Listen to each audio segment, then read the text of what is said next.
Racing to the 2022 Breeders' Cup, and this time we get a racing recap and update on the latest Breeders' Cup news. We're going to take a look back at the big classic preview day. We had the Awesome Again Stakes from Santa Anita, the Lukas Classic from Churchill Downs, and the Woodward Stakes from the Belmont at Big A. Also the Champagne Stakes. And let's take a look, starting off with the Woodward Stakes. It was 1-9 on the tote board, and Life is Good was heavily favored in this race. 8 for 10 lifetime coming into this race.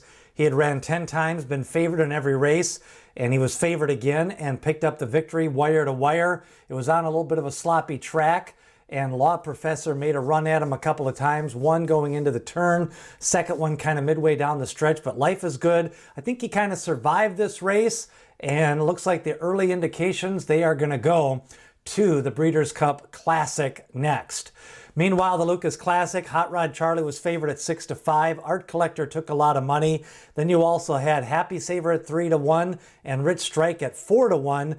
But it was Hot Rod Charlie who lost the lead in mid-stretch. Rich Strike took the lead after Art Collector had faded going into the turn. Hot Rod Charlie was able to kind of set up camp just outside of Art Collector. And Art Collector, who had ran a pretty strong race the last time out at Charlestown, getting a lot of heat in that race. He kind of regressed in this one. Hot Rod Charlie, the win. He had kind of lost a couple of tough races, so it was good to see him on the winning side of a photo finish.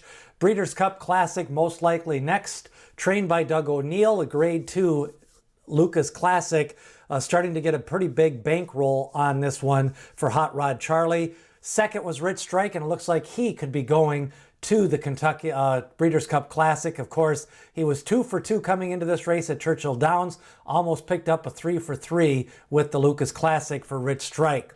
Out west, it was Country Grammar taking a lot of the money, but Bob Baffert took home all the money in this race as he runs 1-2 with Defunded, the longer Bob Baffert horse, getting the victory. Second was Country Grammar. He continues to kind of put in good races, but really he hasn't captured that form that he did overseas.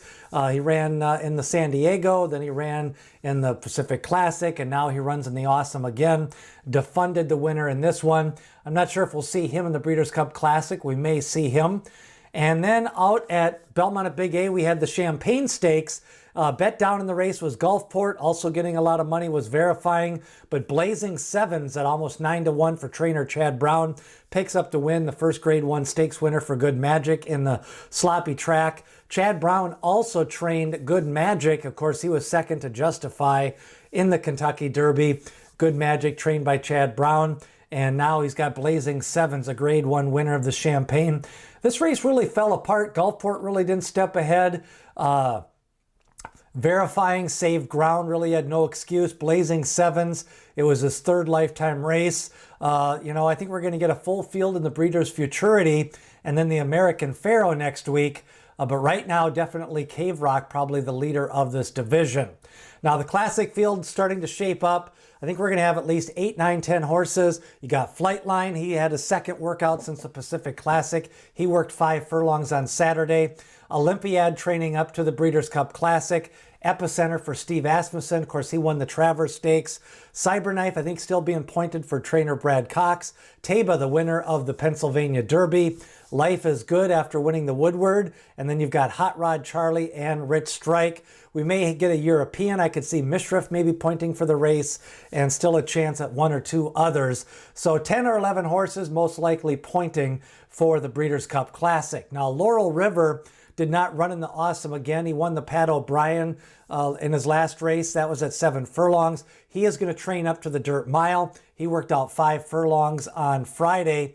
Meanwhile, American Theorem, he's going to point for the Breeders' Cup Sprint. He was second to Laurel River in the Pat O'Brien. Nest is going to go to the Belle Dame. And then the Spinster Stakes, looks like we're going to get a rematch with Malathot and Latruska on the opening weekend at Keeneland next weekend. Now, Jackie's Warrior, his final career start is going to be in the sprint. Of course, he was upset at 1-9 at Saratoga in his last race by Cody's Wish. Cody's Wish looks like he's training up to the Breeders' Cup Dirt Mile for Cody Wish's next start. And still a lot of preps coming up next weekend. We've got some turf races for the 2-year-olds, the Jessamine for the fillies. The boys will go in the Bourbon Stakes. We got the Beldame for the older filly and mares. That's a grade 2 this year. And then we got the Spinster Stakes. That's a grade 1 at Keeneland. The Keeneland Futurity, that looks like that could be a 9 or 10 horse field. The El Sabayati Stakes will be on opening day. The American Pharaoh at Santa Anita and the Chandelier Stakes. Lots of stakes action next week as part of the Breeders' Cup Super Saturday Part 2. Don't forget to subscribe to The Horse Player. Details in the description. And remember, as D. Wayne Lukas always says, people have opinions, horses have the facts. What did you think of Defunded, Life is Good, and Hot Rod Charlie? Leave a comment as we get you ready for the Breeders' Cup 2022.